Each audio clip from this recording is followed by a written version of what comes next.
욥의 감사 세 번째, 감사의 가치라고 하는 말씀의 제목으로 주의 말씀 함께 나눠보고자 합니다. 영어를 한참 배울 때 영어 선생님이 감사합니다라는 것을 영어로 표현하려고 하는 그 타이밍에 Thank you라고 하실 줄 알았는데 이렇게 얘기하십니다. I appreciate. 이게 뭐지? 이것도 Thank you라고 하는 감사의 표현이라고 하는데 저는 그때 처음 들었습니다. 그때는 스마트폰이 없어서 도대체 이 표현이 뭘까 생각해서 집에 와서 사전을 찾아봤습니다. 사전을 찾아보니 appreciate라고 하는 표현도 감사라고 하는 표현과 똑같았습니다. 그런데 좀 더 깊이 공부해보니 이 thank you라고 하는 thank하고 appreciate이 서로 다른 감사에 대한 어원을 가지고 있었습니다. thank you의 thank는 그 어원이 고대 영어의 판치안이라고 하는 표현에서 나옵니다. 특별히 판치안의 접두로 쓰여지는 판크라고 하는 표현은 생각하다라는 뜻을 가지고 있습니다.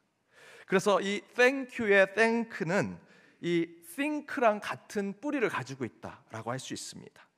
따라서 thank you라고 인사할 때, thank you라고 감사를 표현할 때는 좀 더 마음을 쓰고 좀 더 내가 너에 대해서, 너의 감사에 대해서 생각한다라는 뜻을 가지고 있는 것이죠. 누군가에게 은혜를 받고 신세를 졌을 때 그 사람을, 그 감사의 내용을, 그 은혜를 좀 더 마음에 품고 생각하는 것, 그것이 thank you의 감사라고 할 수 있습니다. 그런데 그 같은 의미의 appreciate이라고 하는 이 어원은 아프레티오라고 하는 라틴어의 어원을 가지고 있습니다. 아프레티오라고 하는 이 어원은 가치를 매기다라고 하는 의미를 가지고 있습니다. 따라서 appreciate이라고 하는 이 감사의 뜻은 가치를 높게 평가하다, 내게 은혜를 주고 내가 신세를 졌을 때 그 대상에 대한 존경 또는 그에 대한 마음을 더욱더 사고 있는 것, 더 그 감사의 뜻의 가치를 표현하는 것이다 할 수 있습니다. 사실 thank you든 appreciate든 사실 감사를 표현하는 데는 동일하다고 할 수 있습니다. 실제로 깊이 생각하면 감사하지 않은 것이 없죠. appreciate의 감사의 관점과 눈으로 보면 모든 것에는 다 가치가 있습니다. 의미가 있는 것이지요. 찬찬히 따져보면 감사하지 않은 것처럼 느껴지는 모든 것도 감사로 경험하게 된다라는 것입니다. 그 이야기는 감사할 만한 것에만 감사해서는 안 된다라는 것입니다. 따져보면 다 감사의 가치가 있는 것이죠. 저는 제 친가 쪽이 이 목이 좀 약합니다. 편도선이 자주 붓습니다. 찬바람, 지금처럼 찬바람이 부는 날에는 항상 목감기에 자주 걸리곤 합니다.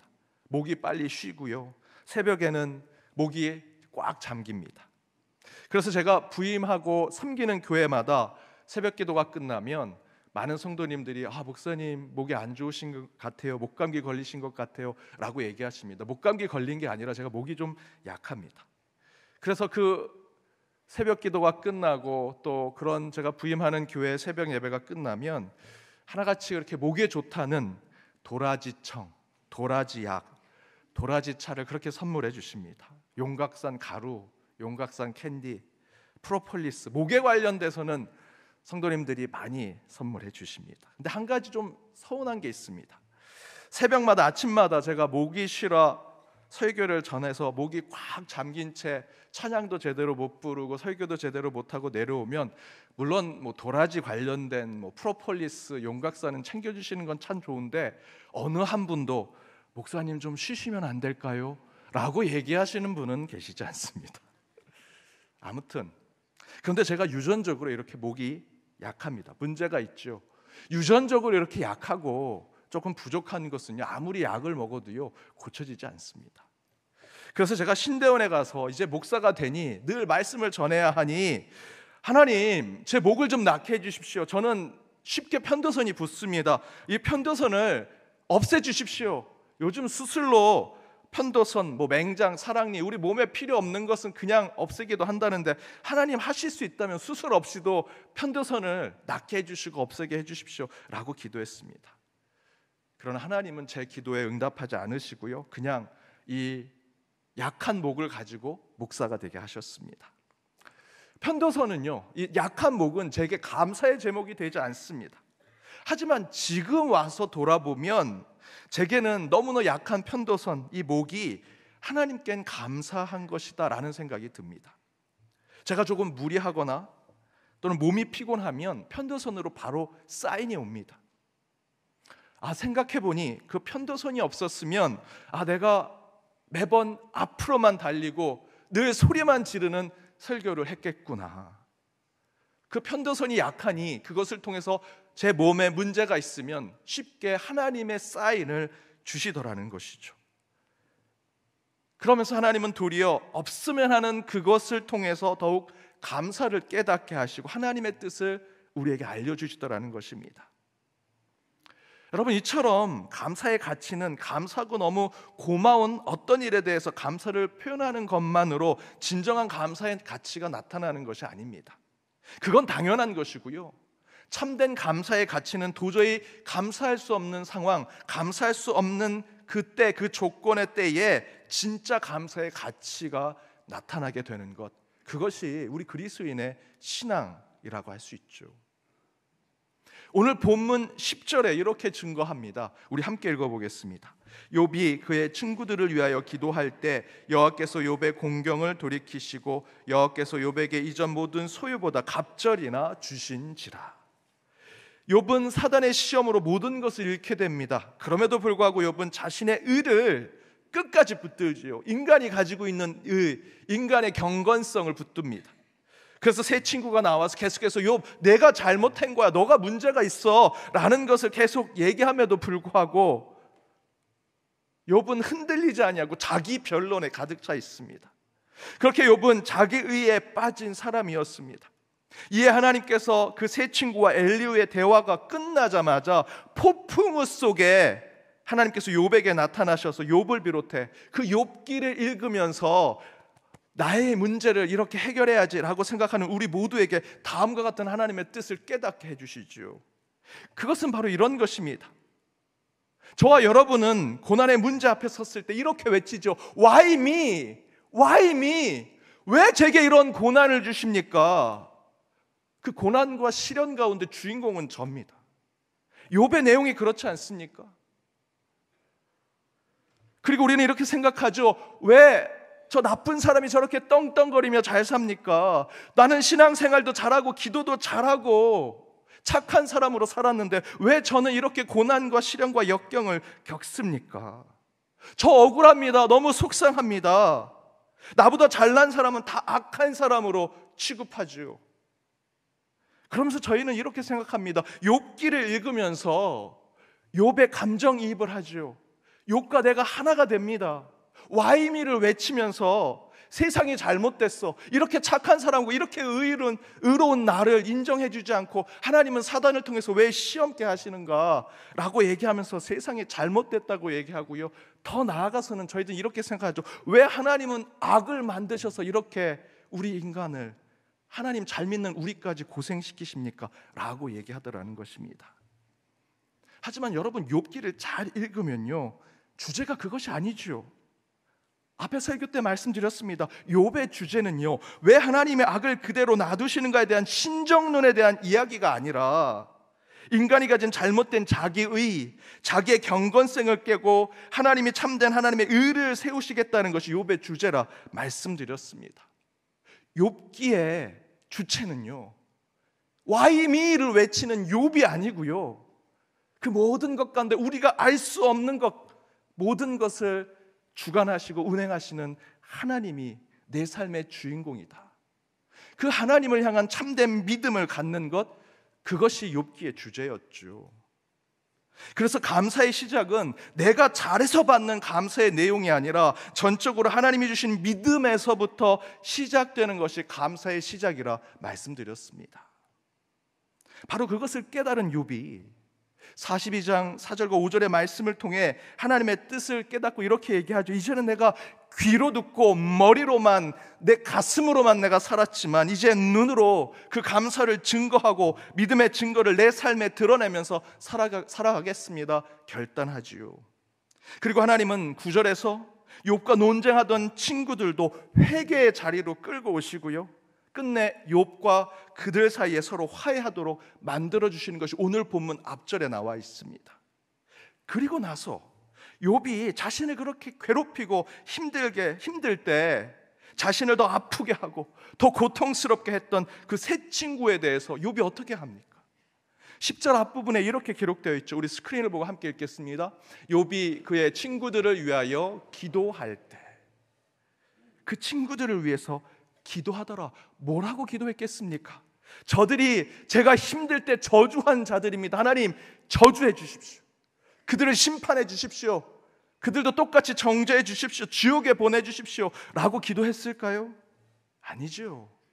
그들을 위해서 기도했다. 감사의 기도를 한 것입니다. 저들은 나를 비웃고 조롱하고 정죄하고 비난했지만 그들을 통해 나를 다시 돌아보게 하시고 더 나아가 하나님을 다시 만나 참된 하나님의 뜻을 바로 깨닫게 하심 감사합니다. 이제 그들도 바로 하나님 만나 화해하게 하시고 용서케 해 주십시오 라는 감사의 기도를 하는 것이죠. 그렇게 저주와 재앙을 감사와 은혜로 기도하니 어떤 일이 벌어집니까? 10절 후반절에 보니 여호와께서 욥의 공경을 돌이키시고 여호와께서 욥에게 이전 모든 소유보다 갑절이나 주신지라. 11절의 말씀, 그 이하의 말씀이 상상할 수 없는 복으로 임하게 되는 것을 보게 됩니다. 여기서의 핵심은요, 감사할 수 있는 것을 감사했더니 하나님이 복을 주시더라는 것이 아니라 반대로 도저히 감사할 수 없는 그 세 친구를 위해 기도하니 그들을 향해서도 감사의 마음을 품으니 하나님은 욥에게 더 큰 감사를 그에게 허락하시더라는 것입니다. 다시 말해 욥이 깨닫게 된 감사의 가치가 도대체 무엇이길래 그렇게 감사할 수 없는 사람, 감사할 수 없는 상황에 우리는 감사하는 자들이 될 수 있을까? 그것을 깨닫는 것이 오늘 본문의 말씀이지요. 그렇다면 감사할 수 없는 것에 감사할 수 있을 때 감사의 참된 가치를 보게 된다면 진정한 감사의 가치는 어디에서부터 시작되는 것일까? 우리 함께 읽어보도록 하겠습니다. 함께 읽겠습니다. 감사의 가치는 고난으로부터 온다. 감사의 가치는 고난으로부터 온다라는 것입니다.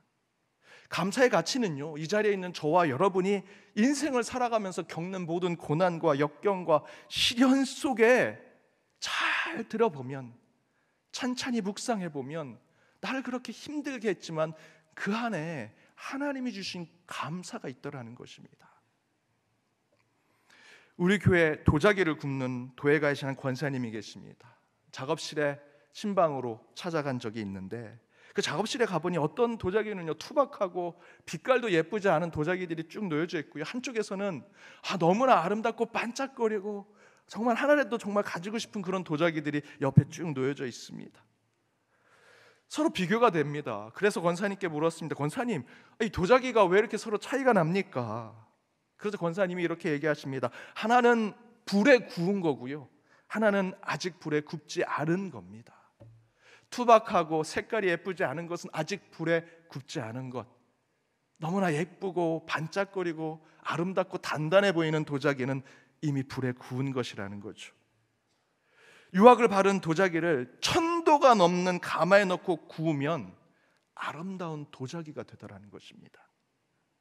여러분, 도자기나 저와 여러분이 사용하는 모든 사기 그릇은요, 1000도가 넘는 불을 잘 이겨내고 나온 것들이라는 것입니다. 즉 고난과 고통의 시간이 없으면 도자기는요, 절대로 아름다운 빛을 내지 못합니다. 1000도가 넘는 불 가운데, 그 온도 가운데 그 유황이 그 진흙과 서로 믹스가 되고 서로 아름답게 어우러지면서 아름다운 빛깔을 내게 되는 것이 도자기입니다. 우리 인생사도 똑같죠. 고난이 없으면 인생의 빛을 낼 수 없습니다. 힘들고 어려운 시련의 시간을 겪어야만 우리 인생은 참된 감사를 고백할 수 있다라는 것이죠. 다메섹 도상에서 인격적인 예수를 만난 바울은 욥처럼 이제 귀로만 듣는 것이 아니라 눈으로 직접 믿음을 증거하는 삶을 보여주고요, 손과 발로 곳곳을 뛰어다니면서 교회를 세워갑니다. 그 가운데 바울은 그 고난과 시련의 여정 속에서 감사의 가치를 깨달으면서 곳곳의 교회에 그 가치를 전하는데 고린도 교회에 이렇게 전했습니다. 고린도후서 8장 3절입니다. 우리 8장 2절입니다. 함께 읽겠습니다. 환난의 많은 시련 가운데서 그들의 넘치는 기쁨과 극심한 가난이 그들의 풍성한 연보를 넘치도록 하게 하였느니라. 바울이 말하죠. 환난이 많은 시련 가운데 우리에게 기쁨을 주더라. 여러분 가운데 환난과 시련 많지요. 그런데 그 환난을 통해 우리가 시련을 겪고 역경을 겪지만 그 가운데 우리는 참된 하늘의 기쁨을 깨닫게 되더라는 것입니다. 하나 더 나아가서 이렇게 얘기합니다. 극심한 가난과 궁핍 속에서도 도리어 감사의 가치를 깨달은 성도들은요, 풍성한 연보를 내더라는 것입니다. 곧 환난과 시련 속에서 도리어 기쁨을 깨닫게 되고요, 아무리 가난하고 아무리 궁핍해도 그 가운데 하늘의 감사를 깨달은 이들은 그 가운데 더 베풀고 나누려고 하더라는 것이죠. 제가 담임 목사 사역을 하기 전에는 청년 사역만 10여 년 이상 사역했습니다. 담임 목회를 하기 직전까지 사실 청년부 사역을 했습니다. 많은 청년들 만났습니다. 10여 년, 15년 전, 20여 년 전 청년들 때보다 지금 청년들 너무나 풍족하죠. 너무나 좋습니다. 최근에 한 청년들과 함께 뭘 먹고 싶냐 그랬더니 육회를 먹고 싶다 그래서 육회 있는 집에 갔습니다. 맛집을 찾아가서, 저는 청년 때가 아니라 30대까지 육회 제대로 먹어본 적이 없습니다. 아버지가 다 잡수시면 한 젓가락 정도? 막 청년들이 너무 좋다고 거기서 막 사진을 찍고 여러 가지를 하다가 이제 먹을 시간이 됐는데 그 청년들은 한 젓가락 먹고 다 젓가락을 내려놓습니다. 야, 니들이 너 원하는 육회 먹으러 왔는데 왜 안 먹어? 아, 목사님, 저희는 맛집에 오면 다 된 겁니다. 그걸 먹으러 온 게 아니에요. 그게 부족해서 그것을 찾고 그 안에서 뭔가를 누리고 싶은 것이 아니고요, 사진 한 장 찍고 그 맛집에 왔다는 게 그들에게 더 중요하더라고요. 지금 청년들 그 상황과 환경 얼마나 좋아졌습니까? 그런데 놀랍게도 요즘 청년들은 감사는요 점점점 줄어들고 있습니다. 그 청년들의 삶을 보면 그 청년들은 감사하고 베푸고 나누는 신앙이 점점 줄어듭니다. 더 많이 가지고 있습니다. 더 많은 것이 풍족합니다. 더 많은 것을 그들은 소유하고 있음에도 불구하고 나누고 베풀지 않습니다. 왜? 감사가 없기 때문에. 목사님, 그런 선교하면 꼰대라고 불립니다. 그럼에도 불구하고 저는 이 말씀을 전해야겠습니다. 저희들 얼마나 좋은 세상 살고 있습니까? 이건 청년들만 그런 것이 아닙니다. 기성세대인 저와 여러분도 똑같습니다. 감사할 수 있는 것에만 감사하려 하는 우리의 모습, 그것은 감사가 아닙니다. 대신에 우리가 감사해야 하는 것은요, 감사할 수 없는 것에 감사를 깨달을 때, 특별히 저와 여러분의 인생 가운데 고난을 겪을 때, 시련을 겪을 때, 그 안에서 감사를 찾아낼 때 그것이 감사의 진정한 가치가 될 수 있다는 것이죠. 오히려 풍족하고 많은 것을 가지고 소유하니 감사를 잊어버립니다.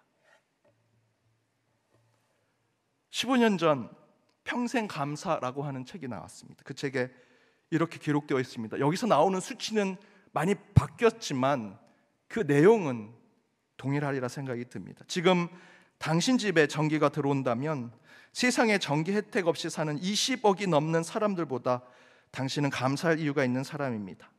집에 식수시설이 되어 있다면 그렇지 못해 아무 물이나 마시는 10억이 넘는 사람들보다 감사할 수 있는 사람입니다. 하루 1,000원 이상으로 생활하고 있다면 1,000원 미만으로 살고 있는 12억의 사람들보다 감사할 수 있는 사람이고, 하루에 한 끼라도 따뜻한 음식을 먹을 수 있다면 8억 명의 영양실조로 고통받는 사람들보다 감사할 수 있는 사람입니다. 또 오늘 아침에 일어났을 때 당신의 몸이 건강하다면 당신은 이번 주를 넘기지 못할 100만 명의 환자들보다 감사할 이유가 있는 사람입니다. 한 번도 전쟁의 위험과 수용소의 외로움, 고문의 고통, 굶주림의 쓰라림을 경험하지 못했다면 당신은 5억 명의 사람들보다 감사할 이유가 있는 사람입니다. 체포와 협박, 학대와 고문, 그리고 죽음의 두려움 없이 교회를 나갈 수 있다면 당신은 이 세상의 30억의 사람들보다 감사할 이유가 있는 사람이며, 만일 당신의 냉장고에 음식이 있고 당신의 몸에 옷이 걸쳐져 있다거나 잠을 잘 수 있는 집이 있다면 이 세상의 사람들의 75%보다 더 감사할 이유가 있는 사람입니다. 당신이 은행에 그리고 지갑에 약간의 돈이 있고 어딘가 작은 접시에 동전을 모아 놓았다면 이 세상의 8% 안에 드는 감사할 이유가 있는 부자입니다. 두 부모가 아직 살아계시고 지금 혼자가 아니라면 보기 드물게 감사할 이유가 있는 사람이고, 지금 이 글을 읽고 당신이 축복받은 존재라는 것을 알게 된다면 글을 읽을 줄 모르는 이 세상의 20억의 사람들보다 더 감사할 이유가 있는 사람입니다. 이런 극심한 심각한 고통과 아픔 가운데 있지 않는다면 우리는요 이미 감사의 제목이 넘친 사람들이죠. 적어도 지금 이 자리에 예배를 드리고 있는 수백 명의 여러분들은 불평불만하시면 안 됩니다. 옷을 걸치고 계시고요, 오늘 하루 한 끼를 못 먹으면 어떡하지 걱정하실 분들은 아무도 안 계시죠. 수십억의 사람들보다 여러분 감사의 제목이 여러분 가운데 있는 분들이십니다. 여러분, 오늘 빌립보서 본문에 뭐라 얘기합니까? 우리 한번 다시 읽어보겠습니다. 그러므로 나의 사랑하는 자들아, 너희가 나 있을 때뿐만 아니라 더욱 지금 나 없을 때에도 항상 복종하여 두렵고 떨림으로 너희 구원을 이루라. 언제 구원을 이루라 이야기하십니까? 사도와 제자들과 함께 있을 때, 성경 공부의 모든 단계를 다 마쳤을 때, 좋은 교회 다니면서 그 교회 성도들과 함께 공동체를 만들어갈 때 구원을 이루라 이야기하십니까? 아니지요. 바울이 빌립보 교회 교인들에게 이렇게 말합니다. 나 없을 때, 나 있을 때뿐만 아니라 나 없을 때에도 두렵고 떨리는 마음으로 구원을 이루라 라고 이야기합니다.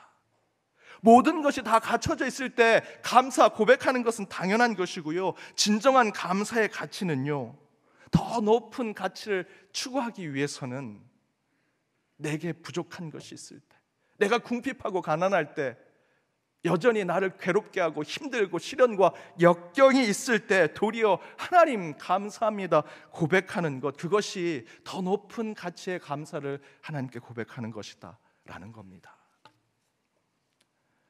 사랑하는 여러분, 도자기가 더 빛을 발하고 더 단단하고 더 아름다워지려면 천도가 넘는 뜨거운 가마에서 갈라지지 않고 깨지지 않고 버티고 인내해야 완전한 아름다운 도자기가 될 수 있는 것입니다. 저와 여러분의 인생도 똑같습니다. 천도가 넘는 고난과 시련 후에 진정으로 아름다운 감사의 가치를 발견할 수 있는 것이지요.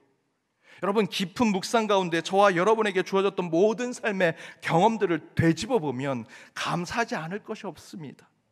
그것이 때론 고난과 시련이었을지라도, 그것이 내게 좋은 일이 아니었을지라도, 하나님이 저와 여러분에게 경험한, 만나게 해준 모든 사람들, 저와 여러분이 겪었던 모든 순간들 돌아보면 그 안에는 하나님의 뜻과 섭리가 있는 것입니다. 그래서 그 모든 것을 잘 살펴보면 그 안에는요 감사하지 않을 것이 없다라는 것입니다. 그렇게 그런 고난의 때를 포함한 여러분이 경험한 2024년도의 모든 경험들 속에 하나님이 주신 감사의 가치를 발견하여 남아있는 한 해 더욱 하나님께 감사의 찬양과 노래를 부르며 살아가는 저와 여러분이 되기를 주님의 이름으로 축복합니다. 기도하시겠습니다. 담대하게 거침없이 한 해를 살아오며 모든 것을 감사로 고백하게 하신 하나님, 오늘 추수감사절 예배 가운데 선포된 말씀을 붙들고 나아가오니 주님, 도저히 감사할 수 없는 상황과 조건, 그런 사람들과 원수들 앞에서도 진정한 감사를 표현하여 참된 감사의 가치를 발견하는 저희들이 되게 하여 주옵소서. 감사의 가치를 고난과 역경 속에 깨닫고 참된 감사를 고백하는 저희 모두가 되게 하시며, 이제 그 신앙 속에서 참된 감사의 삶을 살아내게 하여 주옵소서. 그리하여 그 감사의 신앙으로 욥처럼 갑절의 은혜와 복을 받는 저희 모두가 되기를 간절히 바라오며 이 모든 간구 예수 그리스도의 이름으로 기도드립니다. 아멘.